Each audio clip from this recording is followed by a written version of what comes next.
पाठ 3 दादी की सीख। अंजलि और शैलजा दो बहनें थीं।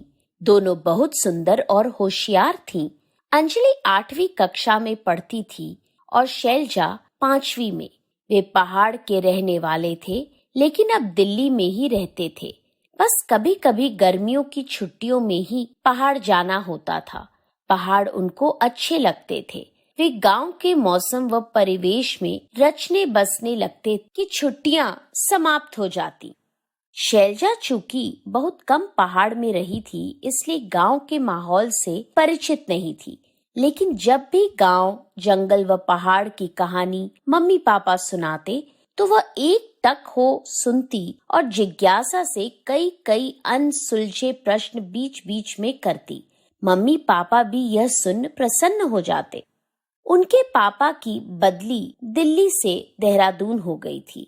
देहरादून बहुत सुंदर जगह है। फिर जहाँ नौकरी का स्थान था, वह स्वर्ग से भी सुंदर। आस पास में हरे भरे ऊंचे ऊंचे वृक्षों का जंगल, बीच में मीलों तक समुद्र से खामोश चाय के बागान, उत्तर में पहाड़ों की रानी मसूरी व चारों ओर छोटी छोटी पर्वतमालाएं।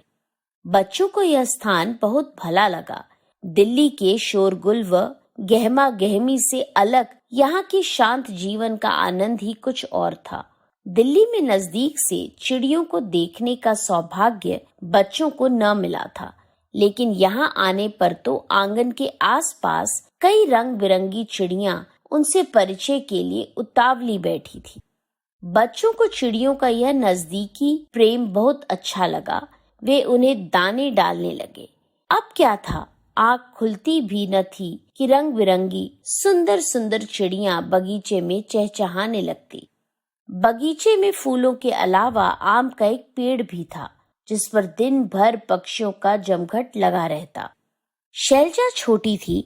वह बार बार मम्मी से कहती, मम्मी, इन प्यारी चिड़ियों को भी आज अपने घर में ही रहने दो ना। नहीं बेटे, इनके भी अपने घर होते हैं।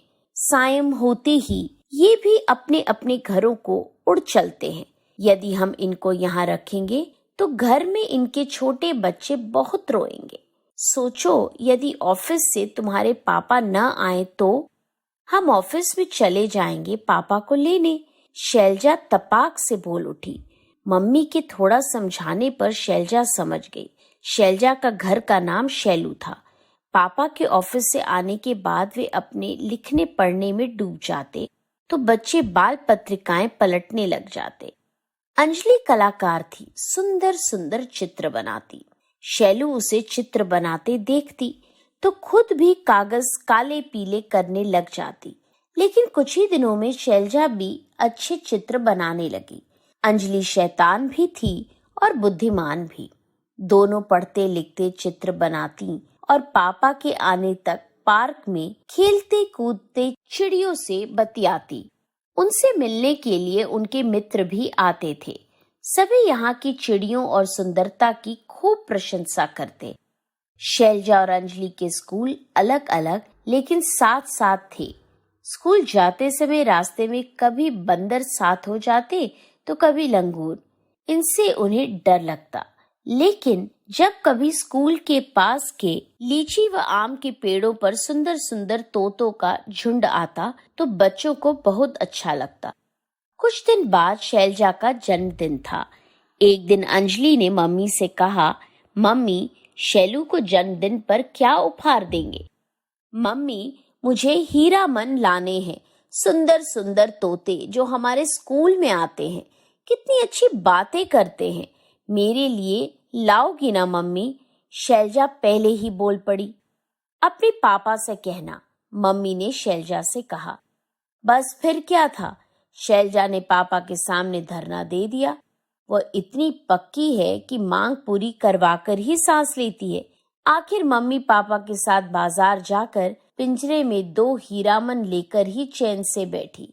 अब क्या था, हीरामन से उसकी दोस्ती हो गई। उसने एक का नाम चिट्टू और दूसरे का नाम मिट्टू रखा। कुछ दिनों में अंजलि ने भी अपने लिए एक पिंजरे की मांग की। फिर 2 और तोते लाने पड़े। बस अब तो सोते खाते तोतों के साथ ही उठना बैठना। कुछ दिनों बाद गुरुग्राम से उनके चाचा जी गांव जाने के लिए देहरादून आए। अंजलि की छुट्टियां थी, वह भी चाचा जी के साथ गांव चली गई। उसने शहर की अन्य खास खास बातों के अलावा दादा दादी से सुंदर सुंदर तोतों की भी बात कही, लेकिन यह बात सुनकर दादी को अच्छा नहीं लगा। दादी ने समझाते हुए कहा, बेटी, पक्षियों को पिंजरे में रखना पाप होता है। जो चिड़ियों व जीव जंतुओं को कष्ट देता है, भगवान उसे कष्ट देते हैं। आकाश में उड़ने घूमने वाले पक्षियों को सताना नहीं चाहिए बेटी। अगर कोई हमारे हाथ पांव बांध दे तो कष्ट होगा ना। जाकर अपने पापा से कहना कि पिंजरे में पक्षियों को रखना अच्छी बात नहीं है। बंदी चिड़ियों जीव जंतुओं को मुक्त करने पर वे दुआएं देते हैं। लेकिन दादी, चिड़िया बेचने वाले तो सैकड़ों की संख्या में चिड़ियों और जीव जंतुओं को पकड़कर पिंजरों में रखते हैं और महंगे दामों में बेचते हैं। हमने भी तो उन्हीं से खरीदे थे। वे लोग तो निर्दयी होते हैं, वे भगवान की बात क्या जाने। लेकिन हमें तो यह काम करना ठीक नहीं। सब तोते उड़ा देना, दादी ने कहा। फिर दादी ने कई कहानियां सुना डाली। बस अंजलि का बाल मन समझ गया कि वास्तव में चिड़ियों को पिंजरे में कैद करना उनके साथ अन्याय है। वे अवश्य दुखी होकर शाप देती होंगी। वह बात उसके मन में बैठ गई। कुछ दिन बाद अंजलि गांव से देहरादून लौटी। उसने आते ही मम्मी पापा और शैलजा से कहा, पापा, हीरा मन को अभी उड़ा दो। इनको सताना व ऐसे पिंजरे में रखना पाप है। वे भी हमारी ही तरह खेलना कूदना उड़ना और अपने मित्रों के साथ मिल बैठना चाहते हैं। दादी ने कहा है कि अपने पापा से तोतों को उड़ाने को कहना, यह पुण्य होता है। मम्मी पापा और शैलजा तीनों अंजलि की बात समझ गए। पापा ने उठकर पिंजरों के दरवाजे खोले और शैलजा व अंजलि ने तोतों को बाहर निकाल दिया। तोते अपने पंख खोलकर आसमान में उड़ गए। अब शैलजा और अंजलि बहुत प्रसन्न थी।